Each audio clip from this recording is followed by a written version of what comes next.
In all seriousness, boondocking, while it can be a little bit daunting, it can also be a lot of fun.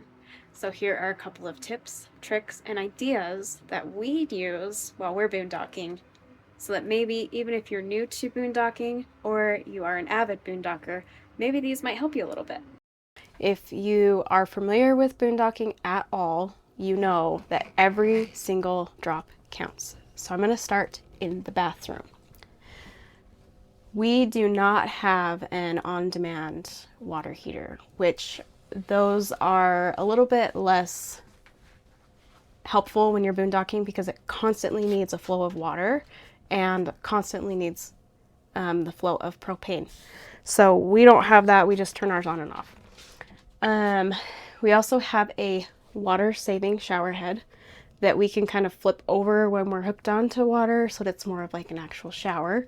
And then we flip a switch over and it's kind of more of like a little stream so that when you are boondocking, you use less water. Because of the non-on-demand water heater, we have to, just like if you were at your own home, let it run for a second to get the hot water through the system. So something that we do is we filter our own water from our freshwater tank. It's the same that's going to your kitchen is going to your bathroom. So what we do is we have this lovely little Brita filter that you put underneath the shower head while you're warming it up, and it fills this up pretty well. And we just let that water filter while we're showering, and then we move it to a gallon jug that we have for drinking. Tip number 2 or 3, I'm not sure what I'm on, is when you're brushing your teeth, this one you guys might think is crazy. We don't spit it in the sink. We spit it in the toilet. And if you really think about it, when you brush your teeth and you spit into the sink, you have to use a lot of water to kind of get that out because those drains are pushed back so far on a lot of RVs. Last tip for the bathroom area. Purell for number 1, soap for number 2.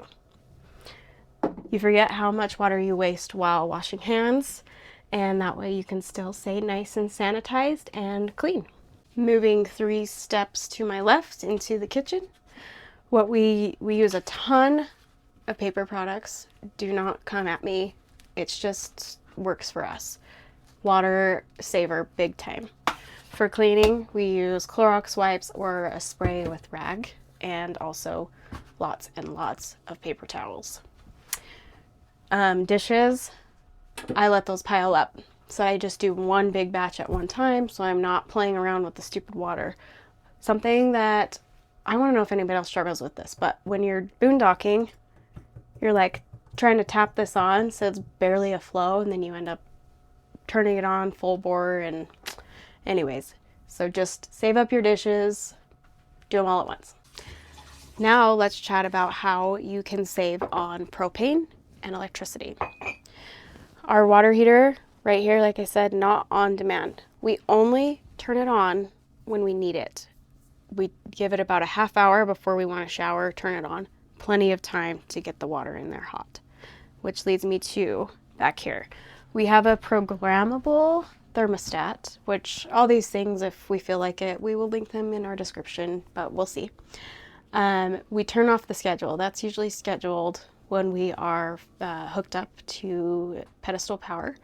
Turn off the schedule, set the temperature down as low as you can handle. About 58 degrees for us is what we like at night. And you sleep like a baby, which is great. We do have Starlink, which powers all of this lovely stuff, and we schedule it to turn off at a certain time at night. Otherwise, this is something we learned. We didn't realize that it was heating itself at night and totally drains our power. So turn off your Starlink while you're going to be sleeping so that it doesn't drain your battery overnight. Another thing that you can do to keep your propane usage down is utilize the sun. Play that game of opening and closing windows, shades as needed. It's a lifesaver. All right, so Carrie already went over some things inside that we do to save on water and electricity and stuff while we boondock. Another thing that we do, we always carry about 14 gallons worth of fresh water with us just in case, so we can top off our fresh water. I converted the end of this to a spigot that I can hook a hose to, and then I can put it on a higher elevation and the water will just drain into the tank. So you're not trying to manhandle those big jugs trying to pour it in the freshwater tank. We always have our generator mounted up on a rack right here, and just in case we have to charge our batteries. We are down here in southern Utah, but it's, you know, it's starting to get winter, so the sun angle doesn't work great for our solar panels. So during the summer we don't necessarily need the generator, but we can go about 2 or 3 days and then I just top them off with the generator. We don't use our power very wisely, I don't think. We kind of use it like we're plugged in because we can, why not? So we always, you know, have the generator to top it off and then extra fuel. Another thing that we have the option here, and some places do or do not, is you could use the vault toilets. And I mean, that's always an option. Another thing Carrie didn't talk about on the inside is flushable wipes while using the toilet. It's a great thing to have. You know, use minimal toilet paper into the black tank and flushable wipes to finish the business and put it in the garbage can.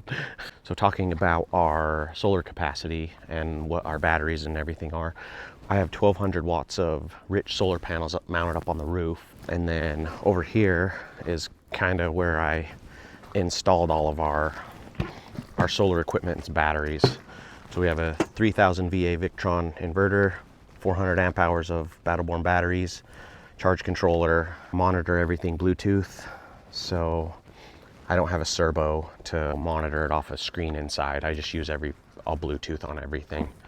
But that's how we boondock.